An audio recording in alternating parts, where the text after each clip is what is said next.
Baik, teman-teman, hari ini, insya Allah kita akan membahas materi ini ya, di praktikum yang ke-6 ini, yaitu tentang isoteram absorpsi, zat warna oleh karbon aktif, ya. Ini juga materi kesetimbangan ya, kita akan terjadi kesetimbangan, antara, zat warna yang yang diserap oleh karbon aktif ya. Jadi ada zat warna, ada karbon aktif ya. Oke, sebelum bahas ini, hmm, kalau teman-teman coba buka di Google Scholar ya, teman-teman masuk Google Scholar ini ya, kemudian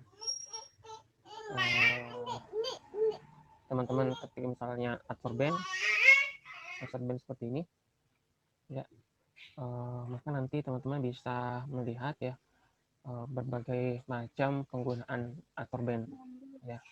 Ini misalnya ini pemurnian minyak jelantah menggunakan ampas tebu sebagai absorben ya. Jadi ampas tebunya sebagai absorben digunakan untuk memurnikan minyak jelantah. Kemudian kalau ini tanah bentonit sebagai absorben digunakan untuk menyerap logam tembaga atau logam Cu ya.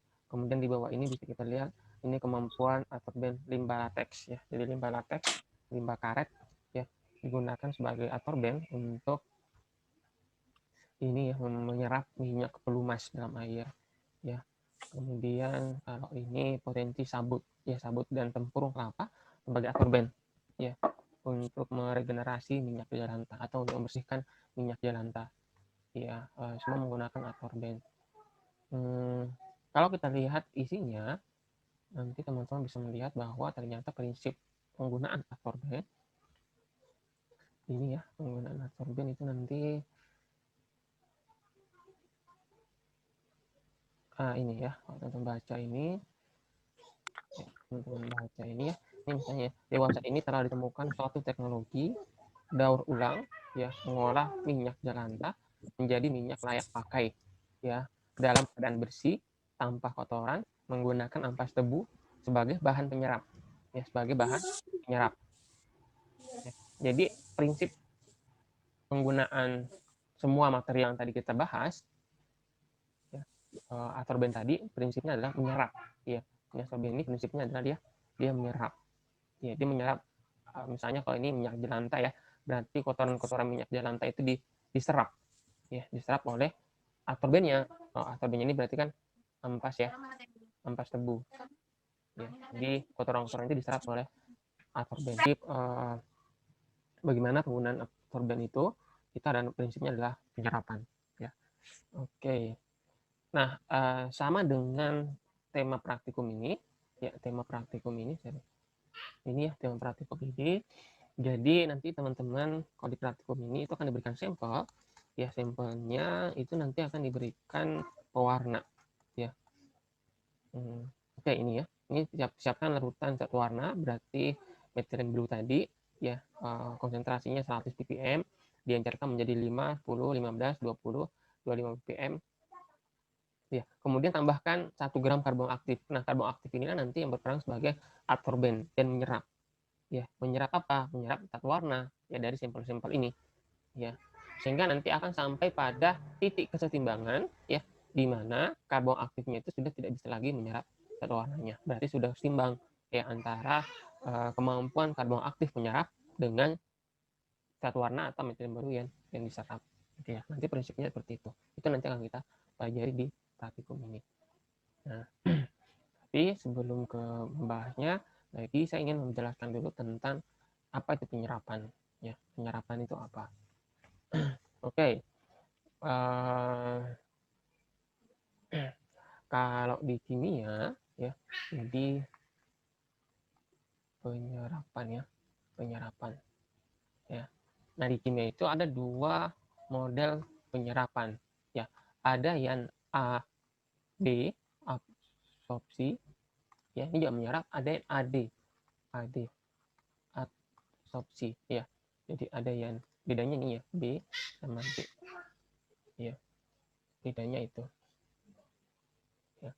Nah, kalau teman-teman perhatikan gambar ini kelihatan ya, ini yang AD ya, ini yang AD ya, ini yang nggak kelihatan ya kalau ini ya, ini ya, ini yang AD ya, absorpsi, sementara ini yang AB ya, AB absorpsi Ya, itu ya. Nah, kalau yang AD ini, adsorpsi ini, bedanya itu hanya di permukaan. Ya, proses adsorpsi itu hanya terjadi di permukaannya saja. Ya, ini di permukaannya saja. Ya, misal debu, ya, debu kemudian menempel ke kaca, ya, menempel ke kaca, ya itu adalah proses adsorpsi. Ya, hanya di permukaan saja. Ya, kalau AB, absorpsi, ini nggak di permukaan, tapi masuk ke dalam, menyatu dengan bahan penyerapnya. Ya, misal apa ya, misal air, ya, diserap oleh tisu misalnya. Ya, airnya masuk ke dalam molekul-molekul tisu, ya, menyatu dengan molekul tisu. Itu namanya proses absorpsi, sama-sama menyerap. Ya, keduanya sama-sama menyerap, ya. Tapi kalau adsorpsi itu hanya di permukaan saja, ya, di permukaan ini, ya. Sementara kalau yang absorpsi itu dia menyatu, ya. Ini dia menyatu, ya, dia menyatu. Tuh. Nah, di antara kedua ini, ya, di antara kedua ini yang digunakan untuk aplikasi lingkungan, ya misalnya lingkungan maksudnya kayak tadi ya, kayak tadi beberapa jurnal yang teman-teman baca itu, yang teman-teman di sini tadi, ya, itu lian adsorpsi, ya, lian adsorpsi, ini semua adsorpsi, ya, jadi semuanya itu menggunakan adsorpsi, ya. Jadi,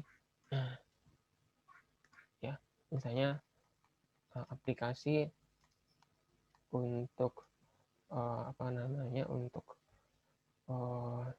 lingkungan, ya, maksudnya untuk lingkungan yang sering digunakan, yang sering dipakai, ya, adalah yang adsorpsi, ya, yang adsorpsi, ya, adsorpsi ini yang sering digunakan, ya. Kenapa? Ya karena limbah, ya, dapat dengan mudah, ya, dengan mudah diregenerasi, atau bukan regenerasi mungkin, ya, dapat dengan mudah apa ya, dipisahkan, ya, dipisahkan, ya, ya, atau diolah, limbahnya dapat dengan mudah diolah lagi, ya, ya. Maksudnya gini teman-teman, kalau kita pakai metode absorpsi misalnya untuk membersihkan limbah, maka nanti limbahnya itu akan menyatu, ya, dengan bahan penyerapnya, sehingga untuk memisahkan kembali limbah itu akan sulit, dia akan menyatu, tetap menyatu dengan bahan penyerapnya, sehingga bahan penyerap itu akan sekali pakai, ya. Atau kemudian bahan penyerapnya itu menjadi sulit untuk kemudian di treatment, mau diapakan, mau dibuang kegedean misalnya, atau malah jadi limbah kan, ya, gitu, ya. Tapi kalau kemudian kita pakai metode adsorpsi, ya, yang permukaan saja, maka nanti limbah-limbah yang menempel, ya, apakah logam, apakah zat warna, atau yang lainnya yang menempel di permukaan adsorbennya, itu akan mudah untuk dipisahkan, ya, mudah untuk diambil, kemudian diolah, ya, atau ditreatment dengan cara yang lain, ya, sehingga limbahnya ini kemudian bisa kemudian dinetralisir, ya, kalau memang harus dinetralisir, gitu. Nah, itu alasannya, ya, saya menggunakan adsorpsi. Oke, bisa dipahami teman-teman sampai di sini? Insya Allah Pak bisa. Baik. Absorption and adsorption. Kemudian itu animasi ini bisa. Some tea accidentally falls while you're studying. What is the best way to remove it off immediately? Bahan. Click on the right option. Oke, pakai tisu, pakai. Yes. Now watch the tissue paper suck away the spilled liquid quickly. If we had used ordinary paper, the tea would not be completely absorbed. Tissue paper absorbs a liquid and ordinary paper adsorbs a liquid. How are these two different? Let us learn more on them.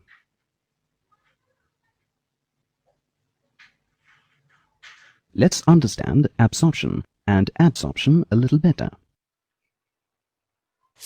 Absorption is the passage of one substance into or through the bulk of another medium. The absorbed substance spreads to saturate the whole of the medium to form a solution. The mixing with the other medium's environment is so well that one fails to recognize its existence as a separate entity. In contrast, what happens during adsorption?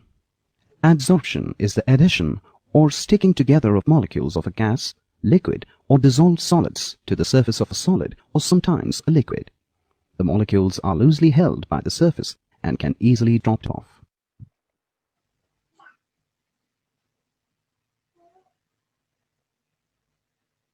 Let's see the difference between these processes. Absorption is seen in common day examples. Perfume spray is absorbed by our skin. Crisp finger chips turn soggy because they have absorbed moisture from the air. One substance is well soaked into a different medium. What about adsorption? Here is a jar containing a red dye dissolved in water.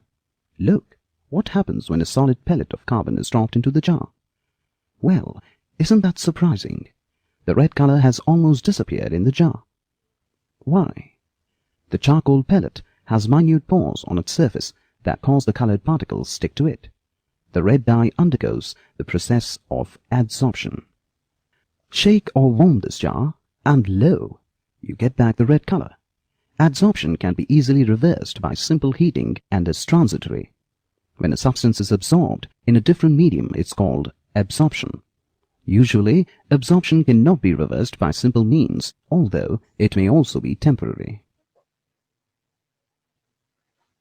Now let's focus on adsorption by carbon and some practical applications. We could use Oke, kira sampai di situ. Teman-teman sudah punya gambaran ya terkait dengan apa yang perbedaan antara absorpsi dan adsorpsi. Gini, tapi kemudian juga teman-teman harus pahami bahwa oke, saya tunjukkan gambar ini.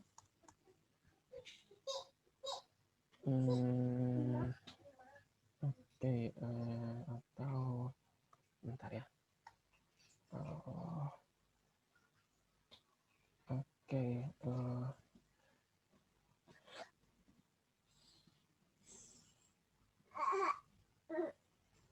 Oke, saya tunjukkan beberapa gambar ya.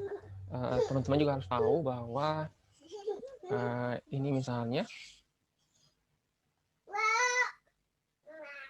Oke, ini kelihatan teman-teman? Terlihat, Pak. Oke. Kelihatan, Pak. Ini adalah gambar permukaan kaca ya, slide kaca. Ya, ini adalah plat kaca di foto menggunakan scanning electron microscope ya, atau SEM ya, kalau di kimia namanya SEM. Ya ini ya. Ini adalah permukaan kaca yang kemudian difoto ya sampai ke ukuran mikro. Maka teman-teman bisa lihat bahwa ternyata permukaan-permukaan padatan yang mungkin kita tahunya itu halus secara makro, tapi kalau kita lihat secara mikro maka sebenarnya dia tidak halus ya, dia seperti ini. Ini kaca ya, kaca yang sangat halus ya, kita kenanya sangat-sangat halus. Dia seperti ini ya. Apalagi kok padatan-padatan yang memang ya tidak terlalu halus dibandingkan dengan kaca, tembok misalnya, batu misalnya, atau yang lainnya. Ya, maka permukaannya tentu tidak akan lebih acak lagi di sini ya, lebih acak lagi. Ada pori-pori, ada rongga-rongga di antara ini ya. Ya, dan ini hanya bisa dilihat kalau kemudian kita menggunakan mikroskop. Ya, inilah bagaimana kemudian Allah menciptakan segala sesuatunya itu tentu pasti ada hikmahnya ya. Misalnya mata kita tentu kita tidak bisa melihat permukaan kaca itu seperti ini karena mata kita itu punya keterbatasan ya, dibatasi kemampuan melihat mata kita. Ya, karena teman-teman bisa bayangkan kalau kemudian mata kita diciptakan dengan kemampuan melihat yang luar biasa, sampai yang kecil-kecil bisa kita lihat, maka tentu ya sangat tidak nyaman hidup ini. Ya. Bayangkan kalau kemudian mata kita bisa melihat sekecil apapun ya, udara-udara yang berterbangan, debu-debu yang berterbangan, itu bisa terlihat oleh mata kita, di depan kita gitu kan ya. Ya. Atau misalnya bagaimana misalnya pori-pori kulit itu bisa kelihatan ya, tentu lebih ya menyeramkan gitu kan ya kalau kemudian bisa kita lihat pori-pori kulit manusia ya. Bahkan kita tidak bisa membedakan mana yang terlihat bagus dan mana yang tidak terlihat bagus gitu ya. Atom karbon dengan atom emas, bongkahan karbon dengan bongkahan emas ya. Secara makro yang lebih indah terlihat tentu bongkahan emas ya. Dan Allah menciptakan mata kita untuk melihatnya secara makro, tidak secara mikro. Kenapa? Kalau kita lihat secara mikro, maka bongkahan emas dengan bongkahan karbon ya sama saja terlihatnya. Ya, bongkahan emas tidak akan lebih indah dibandingkan dengan bongkahan karbon kalau kita lihatnya secara mikro. Ya. Tapi tentu kemudian kita bersyukur Allah menciptakannya, kita bisa melihatnya hanya secara makro. Maka kita bisa melihat mana yang lebih indah dan tidak indah. Ya. kita bisa membedakan si A dengan si B, ya, yang satu kulitnya halus, yang satu kulitnya mungkin kurang halus gitu. Karena secara makro, coba kalau secara mikro, kita lihat secara mikro, maka nggak ada bedanya antara si A dengan si B, yang kulit halus dengan kulit kasar, nggak ada bedanya. Ya, maka secara sekilas sebenarnya kita bisa mengatakan bahwa sebenarnya mata kita tertipu, ya, mata kita tertipu. Kita melihat sesuatu yang halus, hakikatnya sebenarnya tidak halus. Kaca saja bentuknya seperti ini, tidak halus, gitu kan ya. Ya, mata kita tuh tertipu ya, hakikatnya tertipu. Ya. Yang tidak bisa tertipu cuma Allah, karena hanya Allah yang kemudian bisa melihat detail seperti ini. Ya, mau dia kulitnya halus, mau dia kulitnya kasar, ya buat Allah itu nggak penting, karena sama di mata Allah. Ya, Allah bisa melihat sampai sedetail-detail ini gitu kan ya. Sehingga benar kan ya di agama kita, ya kalau kita belajar tentang adab gitu ya, bahwa yang membedakan manusia itu bukan fisiknya gitu kan ya, bukan kulitnya halus atau kulitnya kasar gitu kan ya, tapi apa yang ada di dalam hatinya, bagaimana ketakwaannya, bagaimana keimanannya, itu kemudian membedakan antara manusia si A si B di hadapan Allah, bukan perkara-perkara fisik seperti ini ya. Karena perkara-perkara fisik ini ya yakinlah pasti kita tidak bisa melihat yang sebenarnya seperti apa gitu ya. Oke, nah itu ya, itu ya kalau belajar sains banyak sekali hikmah-hikmah yang bisa kita dapatkan ya. Oke, nah ini permukaan kaca itu seperti ini ya. Sehingga kalau kemudian teman-teman menggunakan ini sebagai absorben, ya tentu kemudian tidak seideal yang tadi ini ya, yang tadi saya tampilkan di sini ya, halus seperti ini ya, tentu tidak seideal seperti ini ya. Nanti itu tampilannya ya.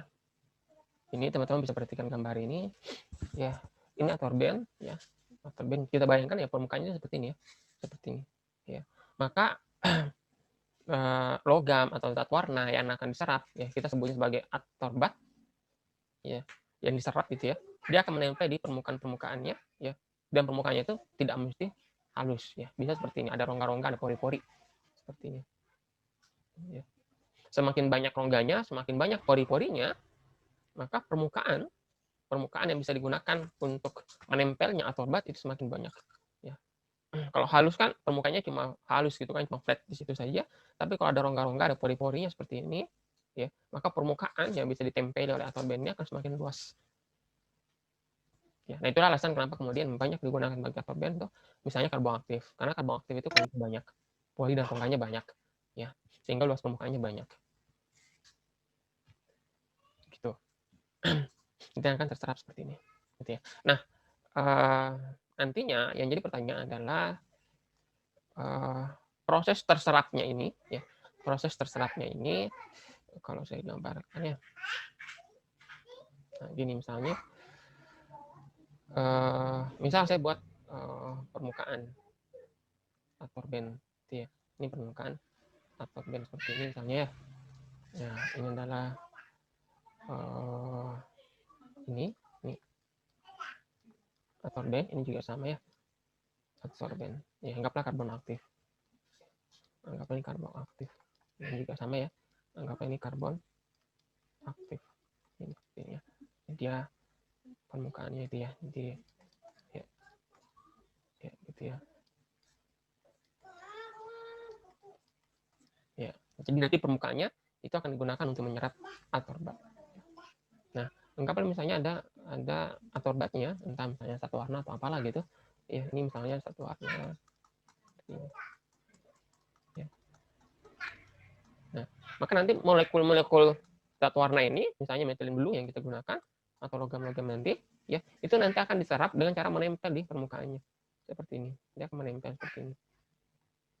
Dia akan menempel seperti ini. Ya. Nah, gini teman-teman. Ya. Sehingga logikanya maka nanti ini akan berkurang kan ya? Ya, ini nanti akan berkurang. Ya. Maka nantinya akan berkurang. Kenapa kok berkurang? Karena sebagiannya sudah diserap, sudah masuk atau sudah berikatan atau sudah terikat di absorben. Nah, ini seperti ini, teman-teman. Ya. Ya kan di sini. Sampai nanti pada titik keseimbangan, ya. Di mana nanti titik keseimbangan itu masuknya seperti ini, ya. Jadi ini nanti apa namanya, ini lepas lagi ya, ini lepas lagi misalnya, kemudian ini masuk, nah gini, oke ya, jadi maksudnya gini ya, ini misalnya ini lepas ya, ini lepas, nah pada saat itu lepas dia dia lepas gitu kan ya, dia ke sini. Nah yang ininya, ya ini kemudian dia masuk yang ini ya, dia masuk. Nah kalau sudah seperti ini berarti ya dia sudah berada dalam kesetimbangan. Ya jumlah di sini tidak berubah, jumlah yang diserap juga tidak berubah, berarti sudah proses kesetimbangan absorpsi. Ya, nah proses lepasnya nanti, lepasnya lagi, masuk lagi, itu tentu tidak apa namanya mekanismenya beragam ya, macam-macam. Ya, jadi ada proses terikat di sini, ya. Jadi dia terikat di situ, ya. Terikat, ya, bisa secara kimia, ya, bisa secara fisik. Jadi ada yang terserap secara fisik saja, ya, hanya mengandalkan gaya van der Waals saja. Tapi ada yang chemical absorption, dia terikat ya, berarti dia terikat secara kimia, ya. Jadi dia ada yang terikat secara kimia di sini, ada juga terikat secara fisik. Kalau secara fisik tentu nanti gampang ya, gampang kemudian untuk proses kesetimbangannya nanti akan cepat, atau proses melepaskannya kembali akan sangat cepat. Kalau secara kimia akan nanti lebih berat, gitu ya. Oke. Nah kemudian teman-teman juga perlu pahami bahwa ternyata proses menempel di sini itu ternyata juga bisa seperti ini. Ini satu layer ya, hanya satu lapis dan homogen. Ya, semua permukaan ditempati oleh atorbatnya. Nah, ada yang seperti ini nanti, ada yang seperti ini, ya, ada yang seperti ini. Nah, ada yang seperti ini. Dia berkumpul hanya di titik tertentu. Ya, seperti ini, ya. Dia bisa tidak mesti satu layer, dan tidak mesti homogen, ya tidak mesti homogen, ya. Nanti yang lainnya di sini kan yang tanya ya. Nah, ada yang seperti ini teman-teman. Sama, nanti ada bisa secara kimia, bisa secara fisik juga. Gitu. Ada banyak ya, ada banyak sekali proses bagaimana terikatnya asorbat di asorben. Prosesnya macam-macam sebenarnya ya. Bisa seperti ini, bisa seperti ini, bisa homogen tapi kemudian berlapis-lapis, itu macam-macam. Ya. Kalau tadi saya perlihatkan di sini ya, nah di sini kalau teman-teman lihat di sini, nah ada yang pakai teori Frenlich seperti ini ya, Frenlich. Ada yang Langmuir, gitu ya. Kemudian ada lagi yang BET, ya banyak macam-macam ya, macam-macam. Ya. Ya. Ini tadi kalau yang homogen itu dia yang ini ya, dia Langmuir, ya dia Langmuir. Kemudian ini monolayer, ya. Yang tadi saya jelaskan di sini, yang ini ya, yang ini Langmuir, model Langmuir. Nah, ada juga yang mungkin dia tidak Langmuir tapi dia Frenlich ya. Nah ini ya, ini teman-teman ya.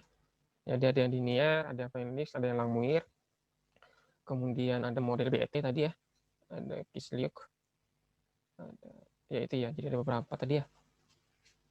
Nah ini ya, ini ada beberapa yang model-modelnya ya. Nah cuma di antara banyak model itu yang paling banyak digunakan nanti itu adalah yang dua ini ya, Langmuir dan Frenlich. Ya, Langmuir itu pendekatannya ideal ya, ideal. Sementara kalau yang Frenlich itu adalah pendekatan yang real, empiris ya, dia yang real empiris seperti ini ya.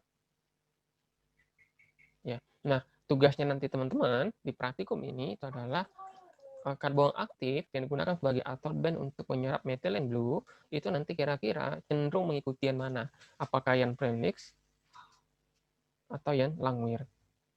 Ya, apakah yang Frenlich atau yang Langmuir? Dari mana tahunya? Nah, untuk tahu itu nanti teman-teman nanti menggunakan persamaannya. Ya, kalau Langmuir ada banyak. Mana dia? Sebentar.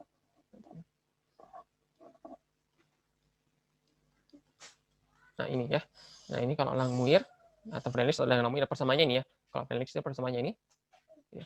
Kalau Langmuir persamaannya ini, tapi Langmuir ini persamaannya ini nanti bisa dimodifikasi. Ini atau ini atau ini atau ini itu bisa. Terserah mau pakai mana di sini. Kalau Frenlich modelnya cuma satu nanti. Ya.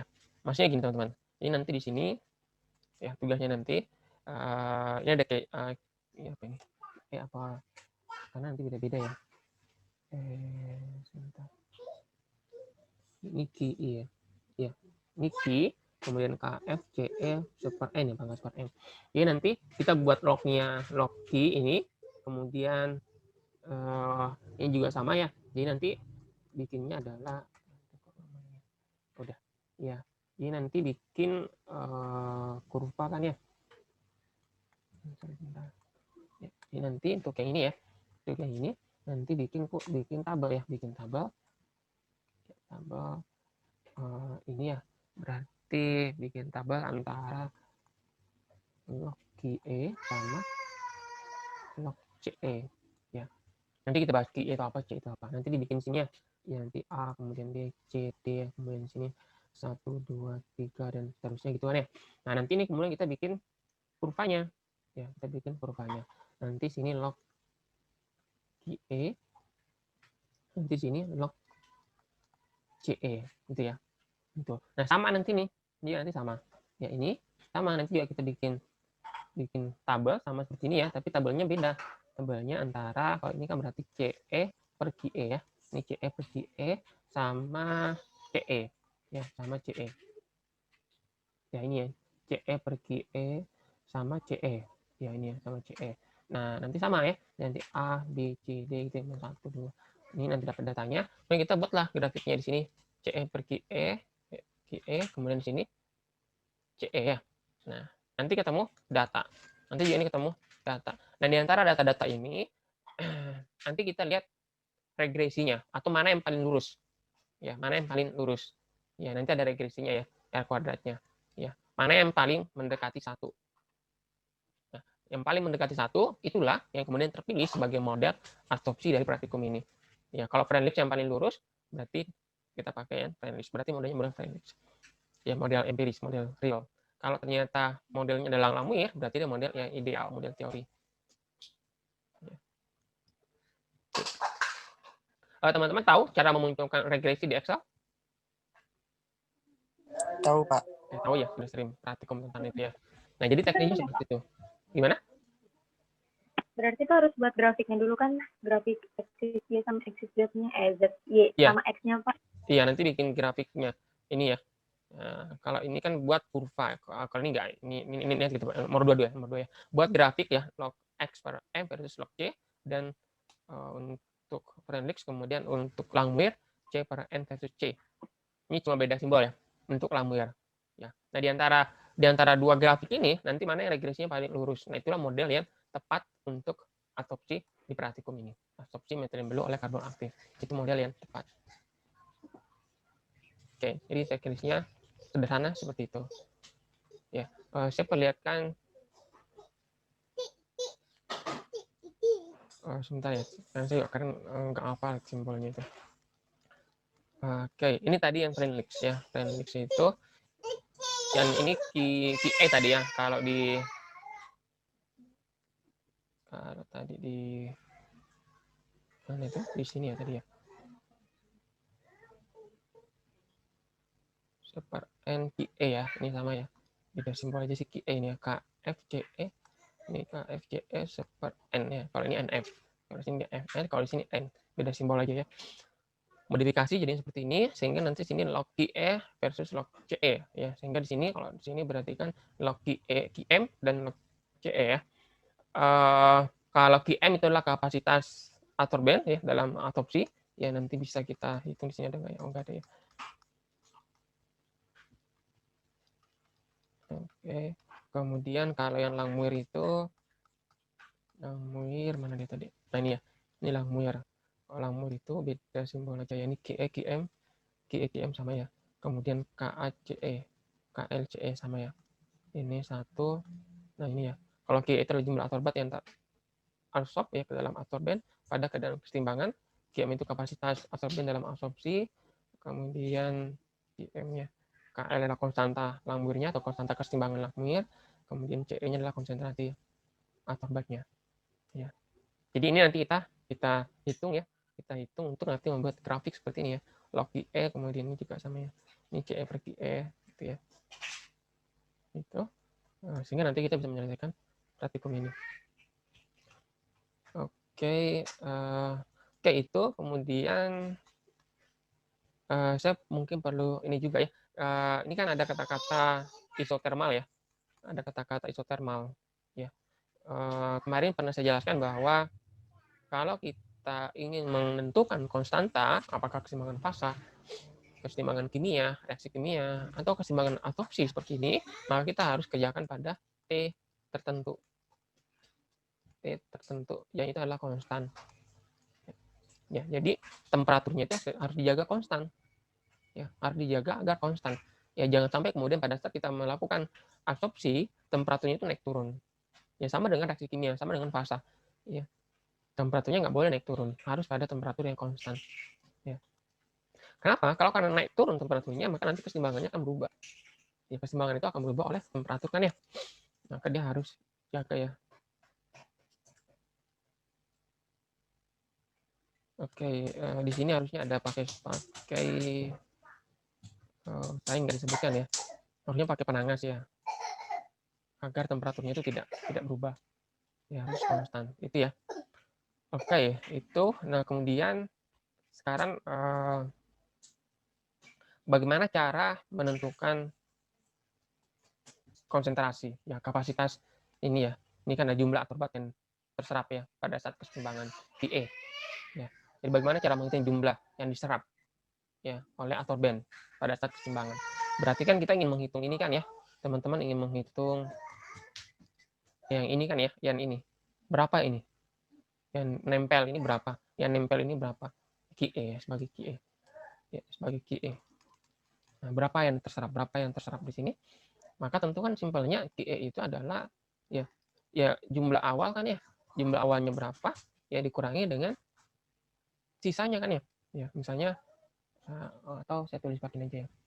Nih, jadi awalnya ada berapa? Dikurangi dengan sisa pada larutan kan ya. Sisa pada larutan. Ini kan larutan. Ya. Awalnya ada berapa semuanya, kemudian sisanya ini berapa. Maka ketemulah yang berapa yang terserap di sini. Pakai gram bisa, pakai mol bisa gitu kan ya. Ya. Nah, kalau awalnya kan sudah ketahuan. Awalnya sudah ketahuan. Yang mau kita tentukan adalah sisanya. Berapa sisa yang di sini kan ya. Ya. Berapa ppm kah, berapa gram kah, berapa mol kah yang terserap di sini. Oke. Kira-kira apa caranya teman-teman? Ada yang tahu kira-kira caranya? Maaf Pak, gimana maksudnya Pak? Bisa diulang kembali? Oke, saya ulangi ya. Sini. Saya balik dulu ke yang tadi ya. Kayak gini teman-teman. Untuk menemukan tadi itu kan ini ya. Untuk bisa membuat kurva ini teman-teman kan harus tahu QE ya. Ya, kalau C itu kan Iya. konsentrasi absorbatnya ya. Kalau itu jelas ya, konsentrasinya berapa, konsentrasi awalnya berapa, itu jelas ya. Kemudian QE ya, teman-teman harus tahu QE itu berapa. Nah, dari mana tahu QE? QE itu adalah jumlah absorbat yang terabsorb ya, ke dalam absorben ya pada saat keseimbangan. Berarti berapa yang terserap? Nah, berapa yang terserap itu kan berarti misalnya ini ya QE ya. Berarti kan teman-teman harus tahu berapa awalnya. Kan gitu ya. Awalnya ada berapa dikurangi dengan sisa di larutan berapa. Ya, sisa di larutan ada berapa. Kan gitu ya. Kalau kita tahu awalnya ini berapa, sisanya berapa pada saat keseimbangan, maka kita tahu berapa yang terserap kan ya. Ininya berapa. Benar ya? Iya Pak, benar. Nah, kira-kira gimana? Teknik apa yang bisa kita gunakan untuk kemudian menentukan ini, sisanya ini? Oke, kalau pakai jumlah volume bisa nggak ya Pak? Kan Pakai ini larutan kan Pak? Pakai apa? Jumlah volume.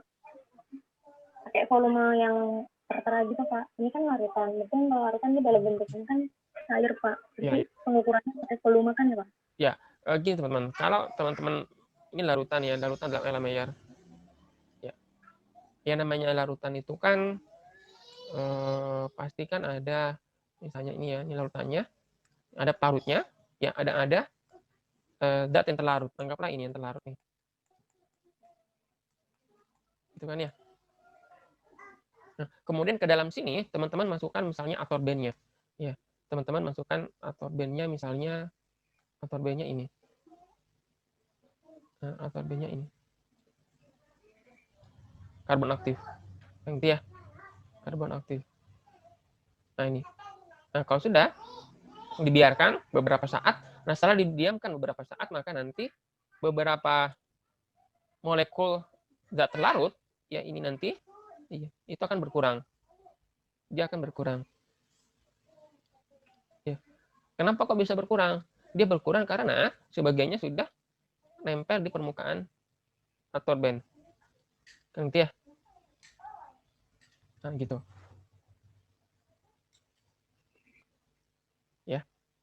nempel di permukaan absorbennya.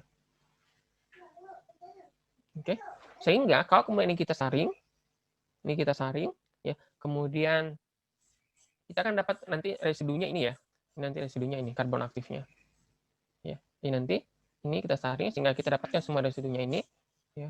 Nanti kita dapatkan di sini, ya, karbon aktifnya ini ya, ya. Nah di residunya ini itu kan sudah nempel absorban ini, ya, sudah di sini kan ya. Ini setelah kita saring ya, kita dapatkan ini, ya. Artinya kan di sini dia sudah tidak ada. Ya. Ya, maka inilah sisa dari absorbannya, ya, atau kalau praktikum kita adalah zat warnanya. Ya, inilah sisanya itu. Jadi hanya ya, segini. Ya. Tadi awalnya berapa? Sekarang segini kan ya konsentrasinya, jumlahnya ya. Ya tentu volumenya nggak berubah. Ya, tidak signifikan berubah. Ya. Yang berubah adalah konsentrasinya kan ya.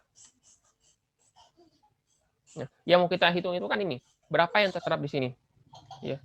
Berapa yang terserap di sini? Zat warnanya sini ada berapa? Ya. Gimana caranya? Awalnya tadi berapa? Dikurangi dengan ini kan ya. Sisanya berapa? Ya ini. Awalnya tadi yang banyak itu. Ya, jadi tadi kan awalnya banyak nih. Ya, tadi kan banyak ya awalnya ya. Banyak seperti ini. Ya, setelah kita masukkan absorbennya, kemudian kita saring, dia keluar seperti ini, maka kemudian kita dapatkan sisanya itu akan berkurang seperti ini. Ya, maka tadi awalnya ada berapa? Awalnya segini. Itu kan ya, kita kurangi yang di ini, anggaplah ini segini berkurang terus berkurang seperti ini, maka tersisa ini. Ya kan ya? Maka untuk tahu ini, ya awalnya tadi berapa dikurangi ini, ketemulah ini kan ya. Nah, kira-kira pertanyaannya, kira-kira menentukan ini gimana caranya kalau cara praktek? Bapak, yang hijau-hijau yang ada di dalam tabungnya itu tuh zat terlarutnya kan, Pak? Iya, benar. Oh, berarti kayak gitu bisa nggak sih Pak pakai fraksi mol? Secara teknik dulu, secara teknik apa yang harus kita lakukan di lab? Cara menentukan konsentrasi satu larutan secara teknik. Pasti banyaknya mol di dalam larutannya kan Pak, Iya, dalam 1 liter. secara teknik ya. Cara menghitungnya gimana? Iya. Berarti kita harus tahu berapa mol yang terkandung di dalam Ya, satu larutan kan Pak? Gimana sih? Ada berapa banyak molnya? Nah, kalau teman-teman bisa pakai ini atau bisa pakai ini kan ya. Kan gitu ya. Paham nggak maksudnya? Pak, ini tuh kalau misalkan larutan asam bisa nggak sih Pak? Kita kan untuk tahu nilai pH dari suatu asam kan pakai konsentrasi kan Pak? Bisa nggak sih nanti nilai konsentrasi yang digunakan di pH itu jadi konsentrasi larutan yang sisanya itu? Oh, maksudnya pakai pH-nya, diukur pH-nya? Iya, jadi kan bisa kita aja. mau cari konsentrasi. Ya bisa aja kalau dia punya sifat asam basa kan ya. Kalau dia punya sifat asam basa, kita bisa aja kemudian mengukur pH-nya. Cuma kan pH itu agak berisiko karena pH itu kan kesetimbangan dengan ion hidronium di air juga kan ya, sehingga nggak akan terlalu pas sebenarnya kalau kita pakai pH sebenarnya. Ya paling cepat adalah titrasi ya. Kalau dia misalnya asam basa ya, paling cepat titrasi. Jadi misalnya gini, teman-teman. Misalnya gini. Sana ya tadi ya. Misalnya gini. Ini misalnya adalah asam asetat. Ya, 3 COH. Ya, asam asetat. Kemudian kita masukkan absorben. Ya, diseraplah beberapa molekul asam asetat oleh absorben. Kemudian absorbennya yang sudah menyerap tadi kita keluarkan di sini ya, sehingga jumlah asam asetat yang di sini tersisa kan sedikit kan ya, karena sudah diserap sebagian kan ya. Nah, gimana cara tahu ini berapa yang sisa di sini? Caranya adalah titrasi. Ini tinggal kita titrasi kan ya. Ini kita titrasi, misalnya dengan NaOH. Titrasi dengan NaOH, maka berapa sisanya di sini akan ketahuan dari hasil titrasi. Itu ya. Itu kalau dia bisa dititrasi. Tapi kalau tidak bisa dititrasi, maka kita bisa pakai cara lain, misalnya pakai spektro. Ya. Spektro atau spektronik ya. Nah, misalnya praktikum ini, di praktikum ini kebetulan karena pakainya adalah methylene blue, dan methylene blue itu adalah pewarna, satu warna ya, tidak bisa dititrasi, maka di sini dia pakainya spektro. Ya, dia mengukur absorbansi. Pernah pakai spektronik? Belum pernah, Pak. Sudah pernah dengar spektronik? Kayaknya baru deh, Pak. Mestinya udah. Dulu itu di sini. Ini kan sudah kita bahas ya. Termodinamika reaksi pembentukan ion kompleks (FECN). Masih ingat ini? Ya. Ini sama. Yang kemarin kita bahas ya. Ini juga sama. Ini pakai spektrum. Pak. Ya. Masih ingat ya? Ini juga pakai panjang gelombang ya. Ya. Nah, ini kan ukur absorbansi. Ya. Jadi spektronik sudah saya jelaskan di praktikum ini. Ya, bagaimana caranya mendapatkan konsentrasi suatu larutan menggunakan spektronik ya, sudah kita bahas di sini. Ya, nanti teman-teman bisa lihat lagi videonya ya, bagaimana cara menggunakan spektronik untuk mendapatkan absorbansi, lalu absorbansi jadi konsentrasi, lalu konsentrasi jadi mol, kalau mau jadi gram juga bisa. Ya, nanti teman-teman bisa lihat lagi video yang membahas tentang praktikum ini. Agar teman-teman bisa memahami teknik praktikum yang terakhir ini ya.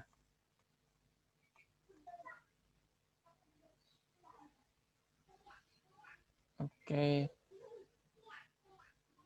Ya, oke. Jadi itu ya teman-teman ya. Praktikum ini ya, jadi intinya ingin menentukan model absorpsi apa yang terjadi methylene blue ya oleh karbon aktif. Apakah dia yang langwir, yang teoritis, yang IDEA, atau kan Fenix ya, yang empiris, yang real. Ya, itu ingin menentukan seperti itu. Ya. Persamaan nanti yang digunakan adalah persamaan yang di sini ya. Jadi menggunakan persamaan ini dan regresi linear. Nanti mana yang paling lurus itulah yang benar ya, bisa Fenix atau langwir ya. Kemudian untuk menentukan QE-nya, sini ada QE ya, QE ya. Nanti kita menggunakan spektronik ya, yang sisanya berapa, yang abangnya berapa. Dari sana kita bisa menentukan berapa QE-nya ya. Maka setelah itu kemudian kita buat grafiknya, dari regresinya bisa kita tentukan apakah langwir ya atau Fenix dari regresinya, mana yang paling lurus, mana yang mendekati satu. Gitu. Ya. Oke, sampai di sini teman-teman ada pertanyaan terkait dengan praktikum ini? Saya Pak mau bertanya. Silakan Mbak. Bapak tadi kan itu ya Bapak menunjukkan contoh permukaan kaca dalam ukuran sekian nanometer.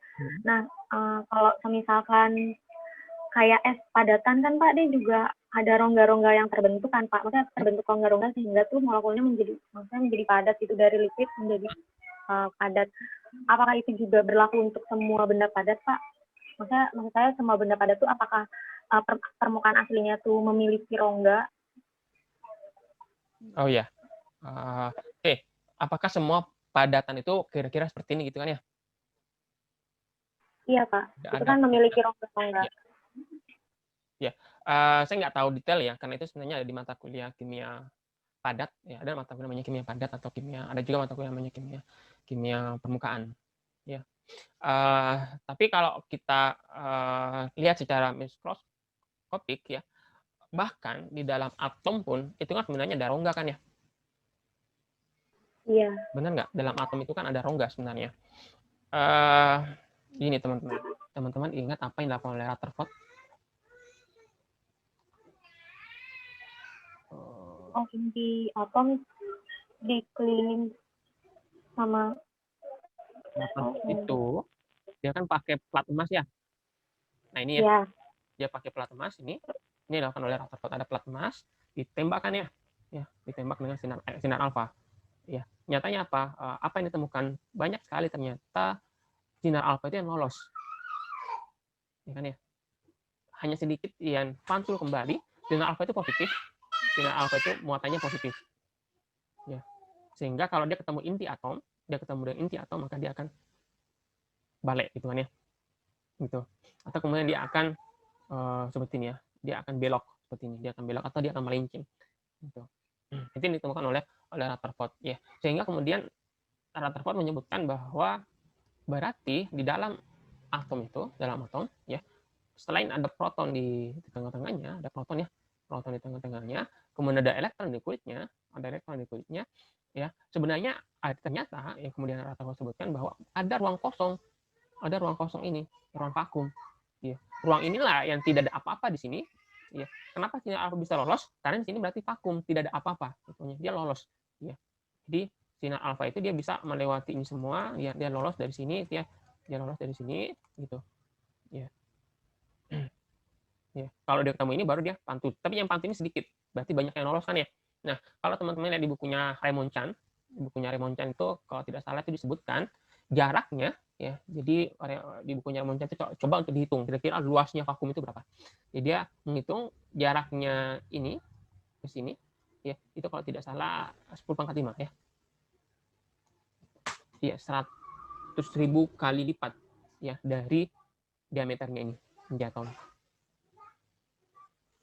Ya. Jadi jaraknya ini itu 100.000 kali lipat dari diameternya inti atom. Ya.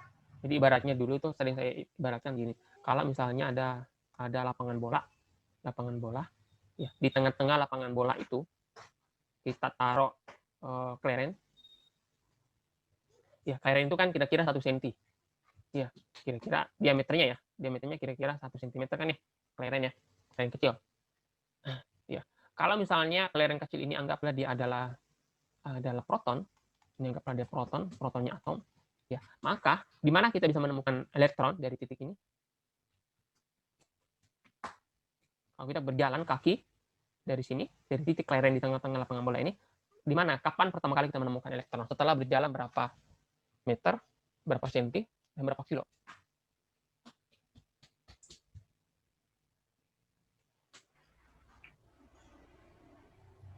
Nanti kalau itu tergantung dari seberapa luasnya lapangan bola kan Pak?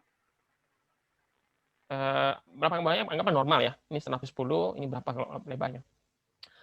Kalau saya taruh keleren di tengah-tengah lapangan bola, keleren itu ukurannya 1 cm, ya. Kemudian kita anggap dia sebagai proton dari suatu atom, ya. Maka berdasarkan temuannya Rutherford, ya, bahwa untuk menemukan elektron yang pertama dari inti atom, ya, jaraknya itu 100.000 kali lipat dari diameter inti atomnya. Ya, nanti bisa dicari di bukunya Raymond Chan ya. Sehingga saya ada bukunya Raymond Chan yang jilid 1. Maka kalau kelerengnya di tengah-tengah sini, maka teman-teman perlu berjalan kaki, ya, perlu berjalan kaki kira-kira 100.000 cm untuk menemukan elektron pertama. Jauh banget kan ya? Ya, 1000 itu kira-kira 1000 meter atau 1 kilo. Gitu kan ya? Bayangkan besarnya ruang kosong di atom. Kebayang ya? Rongga yang sangat besar di atom. Itu besar sekali. Bahkan jauh lebih besar dibandingkan dengan atom sendiri. Ya, di bukunya Raymond Chan juga mungkin kalau tidak salah ya, saya lupa. Jadi ruang vakum atom ya itu adalah 99, kalau nggak salah 99,97% ruang vakum atom. Itu teman-teman. Jadi kalau teman-teman lihat ini misalnya bongkahan apalah terserah gitu kan ya. Ini bongkahan besi misalnya, besi. Ada banyak atom tuh di sini. Besi ya. Ya. Kalau kita pakai hitungan ini 100.000 kali lipat, sepejal-pejalnya besi ini isinya itu adalah 99% vakum.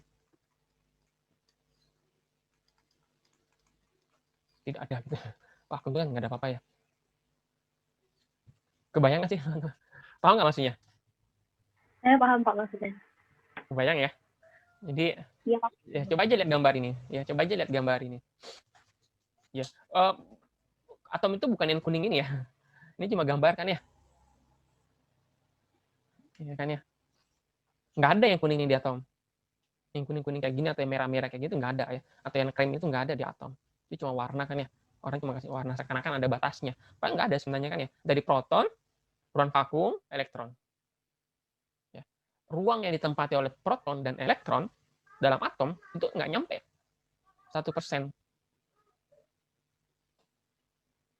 Ruang, atau kalau kita mau sebut volume yang ditempati oleh proton dan elektron, ya, itu nggak nyampe 1%. Ya, 0,1% pun nggak nyampe. Ya. Karena ruang vakumnya adalah 99,90. Saya nggak lupa ya, 97 apa berapa ya, 96 mungkin persen. Nanti bisa teman-teman cari-cari di Google. Ya. Maka sering saya sebagai mengintrospeksi diri atau kemudian menasihati diri sendiri gitu, bahwa ya manusia itu kan atom ya, manusia itu kan kumpulan atom-atom. Kulit kita, rambut kita, tulang kita, semuanya berasal dari tumpukan atom-atom yang membentuk senyawa kimia. Protein kah? Lemak kah? Semua itu kan atom-atom semua. Ya. Atau gedung-gedung yang kita miliki, atau pegunungan yang kita miliki, atau pegunungan yang ada di permukaan bumi semua. Itu kan semua atom semua. Ya, selama dia materi maka pasti dia tersusun dari atom. Tapi semegah-megahnya, setinggi-tingginya, sebesar-besarnya gitu kan. 99% itu nggak ada. Vakum. Ya, atau sering saya sebutkan bahwa tubuh kita ini disusun dari ketiadaan. Jadi ya sebenarnya kebanyakan isi tubuh kita itu sesuatu yang vakum sebenarnya. Ini kan ya. Tubuh kita ini vakum sebenarnya. Kebanyakan vakum isinya sebenarnya. 99% vakum. Nothing. Tidak ada sesuatu sebenarnya kecuali 0,1% doang. Hanya itu ada dalam tubuh kita.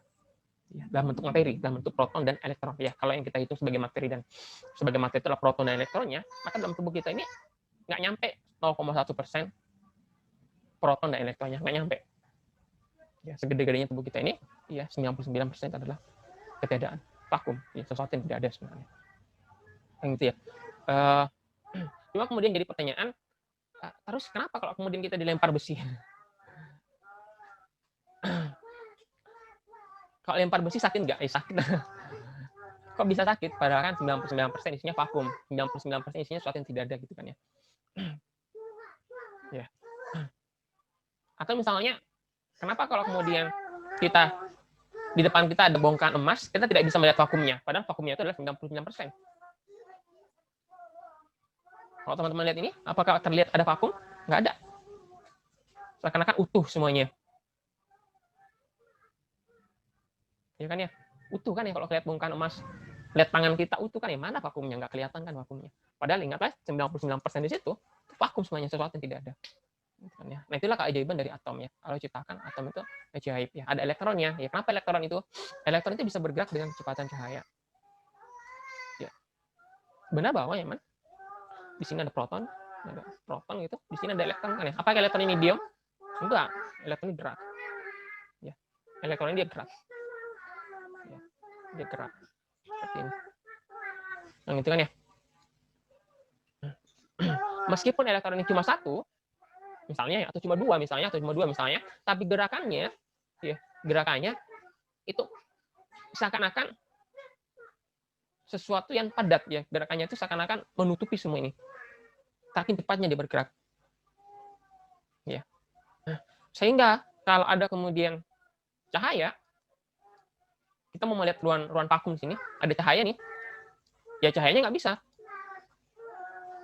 Akan dibiaskan dengan cara yang lain karena sama dengan kecepatan elektronnya. Ya. Maka kita nggak bisa melihat ada vakum di sini kan ya. Gitu. Sama kalau teman-teman pakai baling-baling ya, baling-baling kipas. Ya. Ini rongga. Tapi kalau diputar dengan kecepatan yang sangat cepat, maka seakan-akan ini semua ada baling-balingnya kan ya. Seakan-akan semuanya isinya adalah baling-baling kan gitu ya. Seperti ini. Seakan-akan. Kalau teman-teman misalnya lihat di kipas yang gitu kan ya, kalau diputar dengan sangat cepat. Ya. Kalau tadi misalnya ini kita lempar batu, kelereng atau apa, lewat sini masih bisa lewat gitu kan ya. Masih lolos gitu kan ya. Tapi kalau sudah seperti ini tadi, sudah muter kipasnya gitu dengan kecepatan yang sangat tinggi, ya. Teman-teman lempar kelereng di sini nggak bisa lewat. Kan ya, nggak akan lewat kelerengnya. Padahal kenapa kok nggak bisa lewat? Padahal ada vakum kan, ada ruang kosong kan, itu sebenarnya bisa dilewati. Nggak bisa karena ini sangat-sangat cepat dibandingkan dengan kecepatan kita melempar kelereng gitu kan ya. Dia nggak bisa lewat. Gitu. Nah, kemudian elektron di sini ya membuat atom itu seakan-akan dia kejal. Ya, kemudian interaksi lagi dengan atom-atom yang lain, interaksi lagi dengan atom-atom yang lain, interaksi lagi dengan atom-atom yang lain, maka ini kemudian terasa dia keras gitu kan ya, terasa dia kejam. Karena interaksi energi interaksinya itu kemudian membuat interaksinya membuat atom itu seakan-akan kejal dan tumpukannya keras, ya seperti besi dan lainnya. Kalau ini mudah geser-geser, ya kalau interaksinya lemah misalnya ya, seperti logam alkali ya, logam alkali kan interaksinya lemah sehingga lembek ya, logam tapi lembek, logam alkali ya. Ya, logam tapi dia lembek karena interaksinya lemah. Dan itu terpengaruh oleh ikatan logam atau elektron valensi ya. Nanti teman-teman bisa pelajari di situ.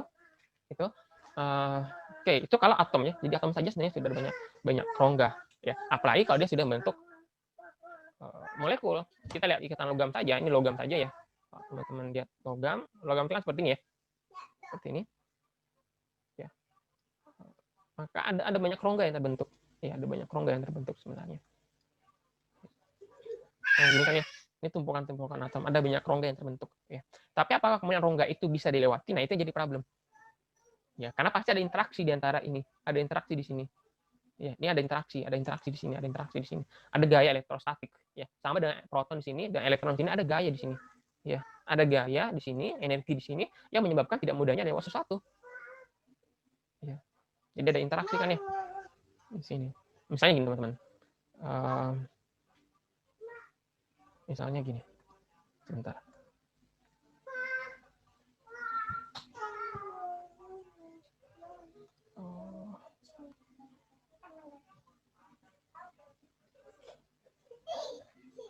Oke, saya tunjukkan ini ya.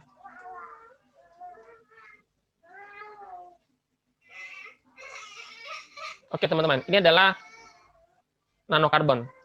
Ya, bentuknya tabung ya. Ini nanokarbon. Rongga kan ya ini? Ini kosong nih, kayak tabung nih, kayak pipa gitu kan. Itu. Ini nanokarbon. Ya, kalau teman-teman lewatkan atom di sini, di rongganya ini, lewatkan di sini sesuatu di sini, entah atom atau apalah gitu ya, lewatkan di sini, apakah bisa lewat? Belum tentu. Ya, lewatkan atom C misalnya tengah-tengahnya, apakah bisa lewat tembus dari ujung sini ke ujung sini? Belum tentu. Kenapa? Karena sebenarnya ada gaya elektrostatik antara di tengah-tengah ini ada gaya elektrostatik yang ketika kita melewatkan sesuatu dia akan tertahan oleh gaya elektrostatik di sini. Dia akan tertahan di sini, ya. Gitu. Jadi tidak mesti kemudian bisa kita lewati. Ya, maka dia ini kuat ya. Oke, kemudian kalau teman-teman mungkin, tapi ada juga yang seperti ini. Ini kelihatan teman-teman? Ini S heksagonal. Ini S air H2O H2O ini membentuk heksagonal seperti ini. Ya. Di tengah-tengahnya, di tengah-tengah rongganya itu, ya. Jadi mudah-mudahan bisa, soalnya laptop saya kadang error ya. Nah ini ya, ini kristal air itu seperti ini. Ya, ini ada rongga-rongga di tengahnya ya. Ya. Ini nanti teman-teman bisa lihat referensinya, gitu ya. Nah ini ya, inilah S. S itu seperti ini. Ya, ada rongga-rongga di tengahnya. Ya. Nah ini ya, inilah S seperti ini. Ada rongga kan di tengah-tengahnya ya. Ya. Nah ini diperbanyak, diperbesar, itu ada rongga-rongga di tengahnya. Itu tuh gerak seperti ini terus nggak diam gitu ya. Ini permukaannya, ini permukaan lebih cair ya, lebih cair permukaannya. Ya, tidak ada rongga, gitu ya. Nah, rongga ini itu bisa ditempati misalnya ini tadi yang saya tunjukkan ini, ya ditempati oleh metana. Ya, ini terjadi di daerah Antartika. Ya, jadi kalau di Antartika itu dari perut bumi nanti keluar gas metana, ya hasil fosil gas metana, kemudian masuk ke dalam samudra, ke dalam air, kemudian ketika air laut itu tiba-tiba membeku, maka dia akan terperangkap di rongga-rongganya ya, dia terperangkap di rongga-rongga ini, sehingga dia terjadi namanya metana hidrat. Ya, namanya metana hidrat. Ya, metana hidrat itu es biasa, es air, tapi tengah-tengahnya ada gas metana sehingga dia bisa dibakar. Gitu ya. Nah, kalau pertanyaannya apakah ada material bahan padat yang tidak ada rongganya sama sekali? Material saya nggak tahu ya, material paling keras itu kan intan ya. Intan itu heksagonal antara atom yang satu dengan atom yang lain. Nah, ya mungkin itu ya. Mungkin itu yang tidak ada rongganya. Ya, meskipun intan itu kalau kita belajar entropi kemarin itu kan juga sebenarnya masih punya entropi kan ya. Berarti kan karena masih punya entropi ya berarti kan ada masih ada ruang untuk bergerak ya. Selama masih ada ruang untuk bergerak harusnya itu masih bisa disebut rongga ya. Cuma tadi apakah rongga itu bisa ditembus oleh sesuatu yang lain, maka itu belum tentu. Ya, bisa ditembus oleh sesuatu yang lain tuh belum tentu. Ya sama seperti ini tadi ya. Ini. Ya, ini ditembus sesuatu yang lain belum tentu. Meskipun dia rongga. Ya. Kalau di intan jelas nggak bisa ya. Intan itu nggak bisa diapa-apain. Kalau sudah jadi intan ya udah. Mau jangankan dipecahkan saja nggak bisa. Apalagi kalau mau ditembus oleh sesuatu yang lain. Materi yang lain itu nggak bisa. Ya. Tapi apakah ada rongganya? Kalau menurut saya pasti ada rongganya karena dia masih punya nilai entropi. Oke, sekira itu ya teman-teman. Ada pertanyaan yang lain?